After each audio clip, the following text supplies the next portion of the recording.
Siamo con Loris Mazzolato, sindaco di Resana, nonché presidente del Comitato per il censimento del popolo veneto. Parliamo di questa iniziativa. Come è nata l'idea? L'idea è nata semplicemente da questo fatto, che abbiamo la necessità di riconoscersi come popolo. Siamo un popolo millenario che ha una storia incredibile, tradizioni incredibili, e è un popolo che permetterà alla nostra popolazione di venire fuori da questa crisi.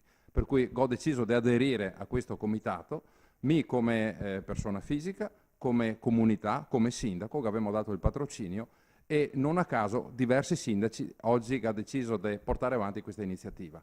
Il mio appello è solamente questo: invitare tutti i sindaci veneti che si sentono di appartenere al popolo veneto, di portarla avanti, promuoverla in modo tale che siamo sempre più persone che si identifichino con il popolo veneto, perché oggi purtroppo non siamo riconosciuti, non abbiamo un'identità, e se non abbiamo un'identità non abbiamo diritti. Noi altri dobbiamo essere riconosciuti per avere dei diritti, per rivendicare la nostra esistenza come popolo.